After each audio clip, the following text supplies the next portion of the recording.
What's going on, everybody? This is dkdynamite, and today we're going to be talking about how DMZ is actually a different game now, some teasers for new features, plus even more. Definitely stay tuned. But before we jump into that, be sure to hit that subscribe button down below, drop a like, and I also want to thank you guys immensely for all the support on my Season 3 launch content over the last couple of days. I also recently announced the opening of my new merch site, dkdynamite.store. The link is down below in this video's description. We got some classic merch designs on there that you've probably seen before underneath my YouTube videos, and to celebrate 100,000 subscribers, I came out with the DK Bomb plushies. Yes, I know a lot of you guys out there were asking me to do this, and it was very hard to do so, but I finally got them in production, and I couldn't be more excited about them. But I'm also going to be doing a summer refresh of merch really soon with a bunch of brand new designs that aren't necessarily DK themed, so all of that is in the works, and I got some other big announcements on the way that you probably didn't expect. Once again, the link to my new merch page is down below in this video's description. Any support is appreciated. But we're going to be going through my favorite new and also secret changes that were not mentioned in the blog post for DMZ Season 3. First off, we have a brand new menu background, which does affect every single game mode, but it's especially nice to see over in DMZ because they actually enhanced the UI for faction missions. They've completely overhauled exactly how you can navigate through each faction, what all the missions are for each group. It looks phenomenal in comparison to what it originally was, and obviously you guys know it's pretty common amongst the community to criticize the UI across all of COD 2.0, so any changes we get to the menus, to challenges, to the created class, the gunsmith, all of that goes a long way and significantly improves the player reception to all of COD 2.0 as of right now. So once again, we have the new Redacted faction, we of course have Legion, White Lotus, Black Mouse, and even the Crown faction, which you can only get access to if you own Modern Warfare 2. But amongst one of the biggest changes that I wanted to include towards the beginning of this video, which I haven't seen anybody really discuss, is the drastic overhaul to Building 21. So I'm sure at some point one day they'll make it to where you either don't need a keycard anymore to play Building 21, but it's still locked behind, what, Fridays to Mondays, or they'll have it to where it's available every day of the week, but you still need a keycard. I'm sure one day they'll probably tweak that, since they of course got rid of the raid assignments to play those episodes. They even added loadouts to Spec Ops and raids overall, which I'll be talking about in a separate video. But now when you spawn into Building 21, it'll automatically give you a 3-plate vest, a decked out Vector, aka the Fenec, and it will also give you a large backpack. All you gotta do is exfil in that match, and you can keep all of that loot for any match that you want. So the new strategy is to go in with one of the active duty operator slots, deck yourself out by playing Building 21, exfil, and rinse and repeat that with all of your active duty slots, so that you're essentially set for a full week of DMZ no matter what map you play. It's also now a stronger regain opportunity, even though the map is only available for a couple of days of the week. It's a good regain opportunity, which changes everything. And that's the thing, you guys might not like this change because it kind of defeats the purpose of just playing the map legitimately, kind of playing on an even playing field with everybody else who might not have the best loot. I mean, it also kind of defeats the purpose of opening up the secret colored keycard rooms, since you don't really need to do that anymore. But as of now, there is a glitch where if you die while in a match, you'll lose the 3-plate vest, which has me thinking that maybe it's a bug that we're spawning in all cracked out, but I don't think it is. And I also want to point out there is a severe crashing bug going on no matter what you do in a match Building 21. At any point during the match, you could just get connection interrupted and completely disconnect. So I'm sure that'll be fixed soon. But if this is the change to Building 21, then I guess that kind of works, since the map is only available for a few days of the week. They want to make sure that when it is available, it serves as the best regain opportunity possible, and also kind of balances out with something we talked about in a previous video, which is that there are now pay-to-win elements of DMZ behind certain bundles. Now, something that nobody's really discussing too much either is the fact that when you spawn into Mazrah, you'll see sandstorms, and I'm like, wait a second, the sandstorm doesn't really move into the map, but it's in the distance, which could be serving as a teaser for what has been rumored as dynamic weather coming to DMZ at some point in the future, right? I made a separate video a couple of weeks ago talking about what the usual suspects and data miners on Twitter did report on, which is that sandstorm events are coming to Mazrah specifically, and they're going to be pretty intense. So if dynamic weather is on the way, this could be our first look at what that is, and I'm curious how it'll affect the core gameplay. But something that a good buddy of mine, Lego Unlock, brought up while we were streaming is that what they should do is drop a new map for DMZ every other season, but the seasons in between should just offer massive overhauls, expansions, crazy new features, dynamic elements, stuff like that. And I think at the end of the day, that'll create the most replayability for DMZ for the entire community.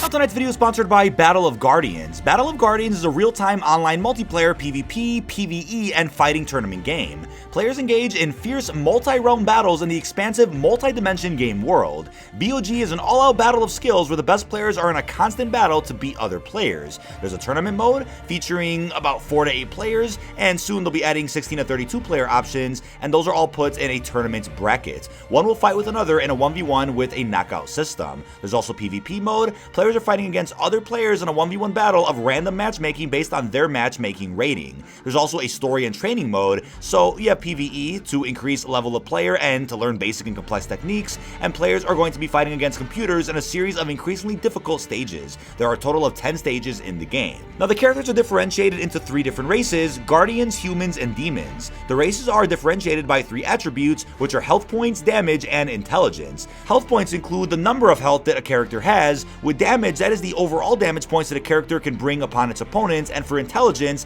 that is the additional damage points for characters who use its movement combinations or combos. But to summarize, these are the attributes for each race. Now, Guardians have more damage points, Humans have more intelligence points, and Demons have more health points. Tiers are here to produce a whole new experience for every player inside of the game, and BOG will offer 3 tiers, all with different features inside of them. We have an Elite Fighter, who is common, and that's through a bare bones of characters, and we have a Legendary Warrior, which is rare, equipped with combos, and then we have the God of War, which is ultra rare.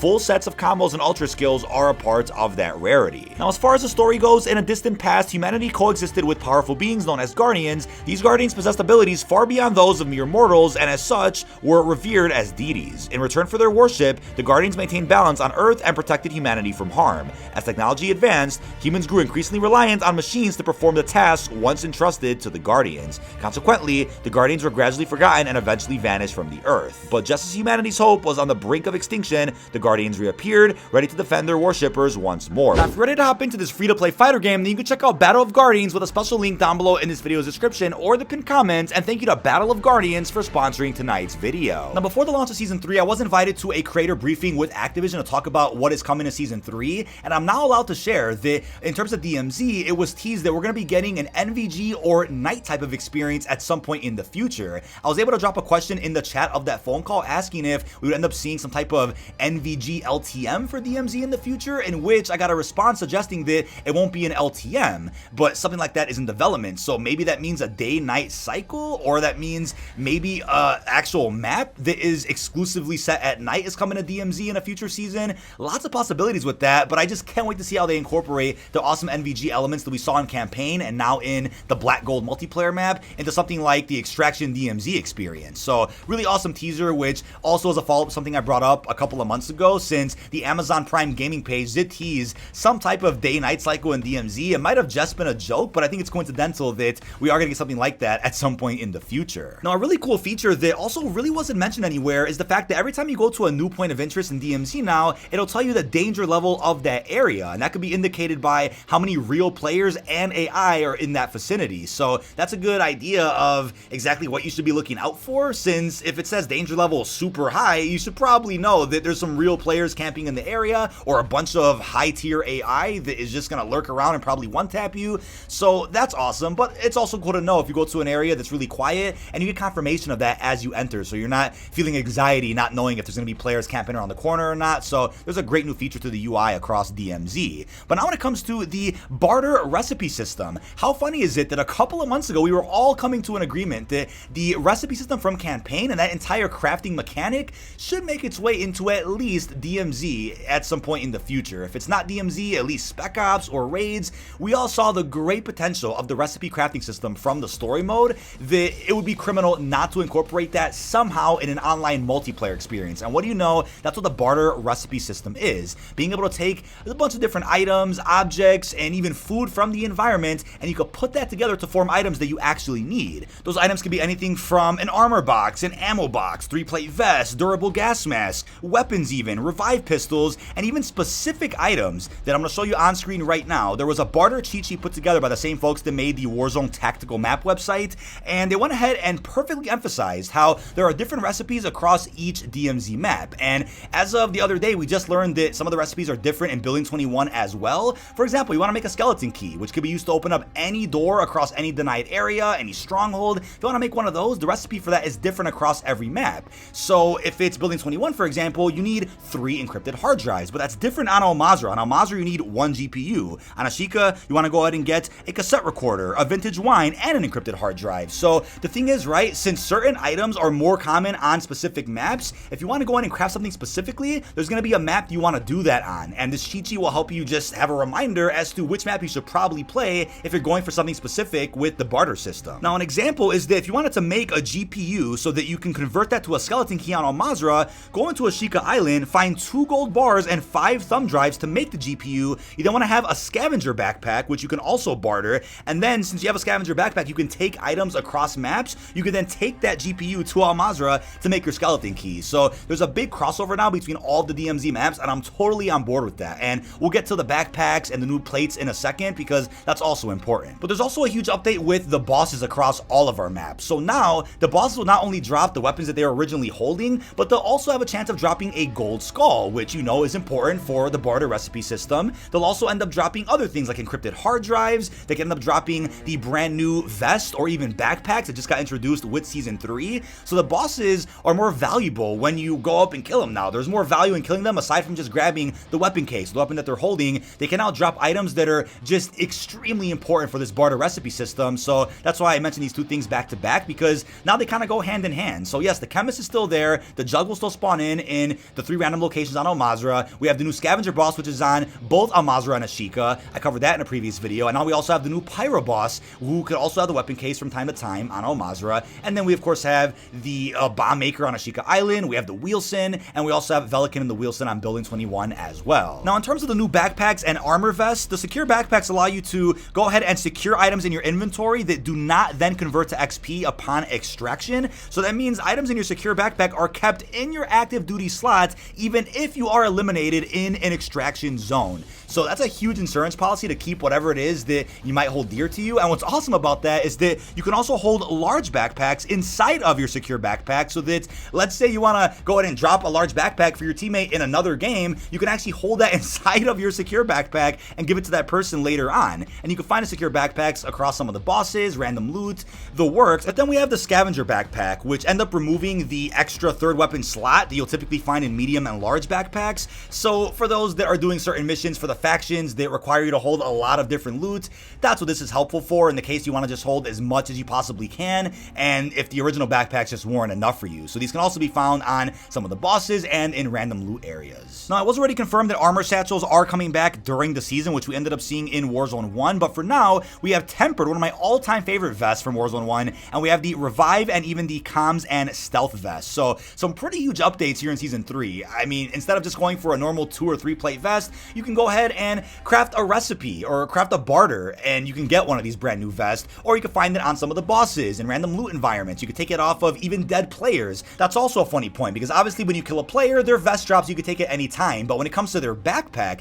if you're on keyboard and mouse, you're able to actually scroll over with your mouse and take their specific backpack from them, which you weren't able to do before, and you still cannot do on controllers. So maybe that means in a future title update, they're going to allow you to actually take people's backpacks no matter what input you're actually using. But coming towards the end here, I did hear some reports that apparently the new Rebreather field upgrade is bugged in DMZ. I'm not sure how. I know when I grabbed it and I used it underwater, it worked perfectly fine. The same Rebreather from the first raid episode, allowing you to just take more time underwater, and you can also use it as a melee weapon, which is hilarious. So just a cool new item that could come in handy if you're trying to go deep underwater to grab a certain loot chest, to do something specific, or if you're in a really intense gunfight and you just don't want to peek above water because you're about to get sniped, you can use that Rebreather to get anywhere you need to go while you're underwater. So that's a pretty cool new addition. And we also have new point of interest updates across nearly all of our maps. So over on Ashika Island, we have a new shipwreck and even some submarines that were added in. The shipwreck is apparently the same ship that we saw over on Mazrah. It's massive, it's a stronghold area, and there's a lot of good loot you can find from this space. And in terms of the submarines that are around as well, just an easy opportunity to get some extra loot in case there's anything good over there. But they've also added even more strongholds to Ashika, so many to be exact, to where they've essentially made it to be the best regain opportunity when building 21 is not available. Just bring a stronghold keycard into your match of Ashika and open up every single one of these stronghold areas to get whatever it is that you're looking for. We also have certain rooms in the access tunnels of Rohan Oil over at Mazrah that were opened up. And there's some suspicious stuff in here that could be story related, but you'll see some new AI guarding this area. You'll find some more orange chests, and you'll also find some cartel AI over at the Hafid port in case you guys wanted to go do that contract. So there were some cool story elements introduced here in our 3rd season of DMZ, and I can't wait to see how all of it unfolds and kind of transpires together along with the post-launch story going on with Warzone and even the raids. But lastly, I also wanted to mention the new ways you can Exfil, which not many folks out there have talked about too much either, but this was in the recent blog post. You have one way, which is through the personal Exfil, which costs 50,000 $1,000, allowing you to exfil at any point in the match, no matter how deep the match actually is, no matter how close the circle collapse is. You can buy a personal exfil and it'll spawn right next to you, which is fantastic for those crazy emergencies where you had to stay in for whatever reason and you no longer can make it to the actual exfils on the map.